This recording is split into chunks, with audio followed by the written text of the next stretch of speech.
but of course industry can take it even one step further. And here are some kind of new applications. Some of them are more exciting than the others.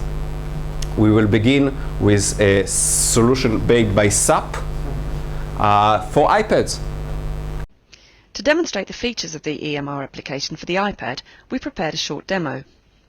For the purpose of this demo, let's imagine I'm a doctor in a hospital who is on a daily ward round. I've already started the application. The app already knows me, and I can simply pick from the different patient lists. I could choose all my patients, my appointments, and so on. Right now, I need to prepare for my ward round. The first patient I'm consulting today is Michael Brown. To prepare for the visit, I select him, and I immediately get an overview of his medical history on the right-hand side. On top of the patient preview, there is always the patient header, presenting the most important patient data to ensure an easy and assured identification for the patient. Underneath the header is the most relevant and recent information. With one glimpse, I can see that Mr. Brown is allergic to penicillin and nuts. It is also possible to directly drill down into the latest documents or clinical orders. To check the latest information regarding the patient's condition or other observations by different doctors or nurses, I have a look into the progress notes. And notice that Dr. Michael Schneider stated that the patient feels better today. To get a more detailed view of the patient, I drill down into the whole medical record by clicking on the patient header. The layout consists of 3 parts. The patient header is consistently shown through the entire app on the top, but it can be hidden. The navigation into the different facets of the medical record is shown on the left-hand side. Here it is possible to personalize the order of the facets easily via drag and drop. For me, the charts facet is the most valuable one. That's why I position it on top of the list. And I drill down into the charts that are shown on the right-hand side. In order to see more data on the right-hand side, I simply minimize the navigation bar. The charting view presents a graphical data of blood pressure, temperature and pulse. I'm interested in the latest temperature, which was taken on August the 20th. By clicking on the value, I notice that it was 36.20 Celsius and taken at 8:15 p.m. I also want to check the physical referral from surgery. Therefore, I need to select the Documents facet and open the document. Another interesting facet is the Images facet. Here I get an overview of all X-rays available for Michael Brown, and I can drill into the full screen mode. Afterwards, I need to inspect the lab results.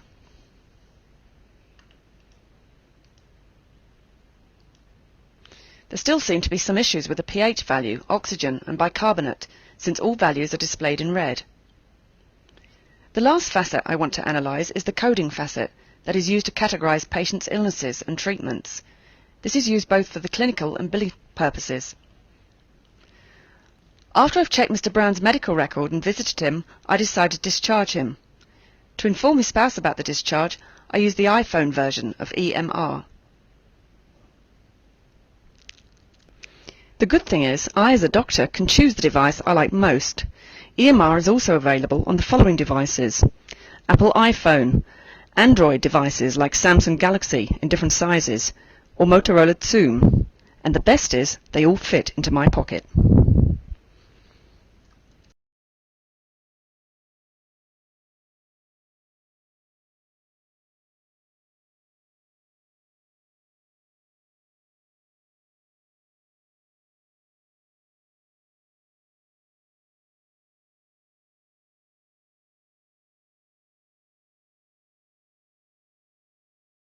Another recent application. That's a very nice challenge, by the way. How to visualize EMRs. The company that tried it in Israel. Which one? I don't remember the name, but their idea was to draw a three-dimensional image of a person, and you could drop the complaints on, like drop pain on his hand, and you will produce pain in your left arm, let's say. Yes. And you could continue this way. The problem was when they tried to use this program in religious areas, parts of the country like Nebrak, and they demanded to dress up the the person in the screen. But 10 or 15 years ago, that was the company, startup company. So maybe they were just a bit too early. Too early, yeah. Yeah. So the idea of EMR visualization is a very good idea, and they have. I'll show you the product in a minute. I must tell you that last year I showed it also, and the physician said that it is so stupid. So I was very impressed by this, and I'm not a physician, and they said, "Oh, this is so stupid," and I think they were right. Because the result, 1 year later, I can say that this initiative is not very successful. Anyway, I'll show you. Today, IBM announced a new innovation for intelligent electronic patient records. Based on a test at a Danish hospital, doctors used a 3D model of the human body to obtain an up-to-date overview of each patient's record at a glance. The software, which provides a medical information hub, was created by scientists at IBM's Zurich Research Laboratory as a first-of-a-kind, or FOAK, project in collaboration with experts from IBM Denmark, and is a forward-thinking step toward more user-friendly and smarter healthcare. Using a 3D representation of the human anatomy, the avatar helps medical staff easily navigate an electronic patient file. Doctors can rotate the avatar and zoom in and out to generate the level of detail needed. With the tool, they can also choose between different views, for example, enabling inspection of the organs or the circulatory, muscular, and nervous systems. Arrows indicate the areas of the body for which medical data is available. By selecting one of these arrows, medical staff have all pertinent information at the click of a mouse. With nearly 11,000 inpatient beds and more than 65,000 outpatient visits per year, the doctors and nurses at Thymores Hospital in northern Denmark have busy schedules. When Dr. Hardy Christofferson, head of the hospital's surgical outpatient clinic, sees a patient, he has 15 minutes for an interview, examination, and diagnosis, including decisions about what kind of additional treatment may be required. To help ensure accuracy, Dr. Christofferson must also take into consideration the patient's overall condition, including previous ailments and current health status. The test also showed additional benefits of the visualization. It helped doctors to spot information indirectly related to the current health problems, but still relevant to the treatment. The technology is also expected to improve doctor-patient dialogue by showing relevant parts of the body on the avatar in an easy-to-understand manner. IBM and business partner Numi Technologies will collaborate in the commercialization of the technology and plan to work together to further develop innovative healthcare solutions. This is Jeff Gluck reporting. So, a very interesting challenge solved by IBM. Now, do you remember Practice Fusion?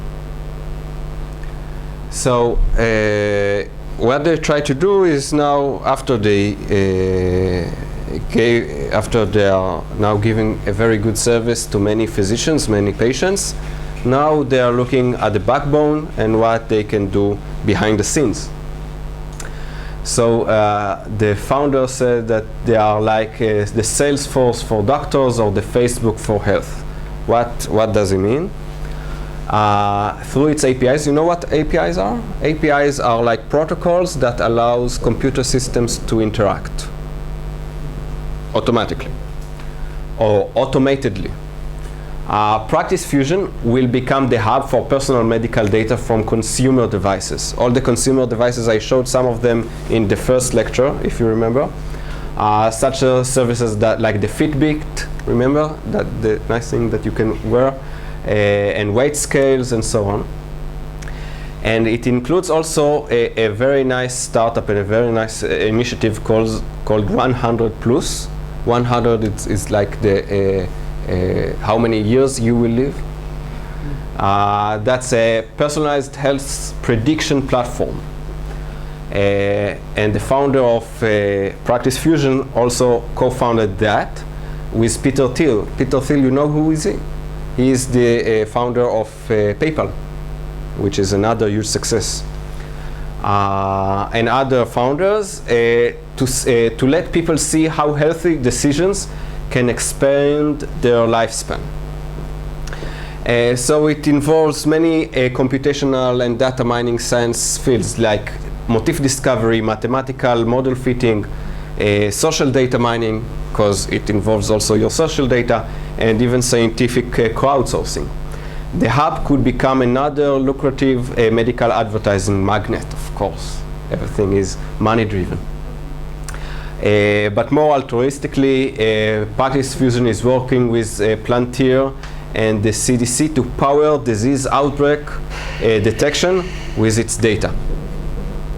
Disease outbreak detection is another very important goal. And they have a research department. You can go into the website and see. It is actually a very nice initiative that enables third-party companies or even researchers take their data. They share data, anonymized of course, and let researchers, could be like you, combine some computer programming. I know you like Perl, right? Yeah. Mm-hmm. Create some kind of algorithms, combine it with medical knowledge, and come up with new discoveries, new medical discoveries. They share the data. Everybody can download it for free. We will do it also in one of our exercise sessions. You'll see it's really, really nice. Are they supervised by some ethical committees? Helsinki committee or other ethical committees? I guess so. Well, Helsinki is not that. Okay, yeah, but some it's sort not of ethical supervision that they can know. So I don't know the details. I really don't know. I guess the answer is positive, but I just don't know the details.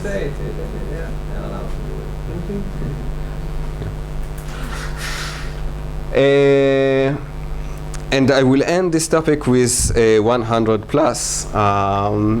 There was a very nice piece in CNN Money, and throughout the course I will show you more pieces of it. It's a piece about 12 entrepreneurs reinventing healthcare.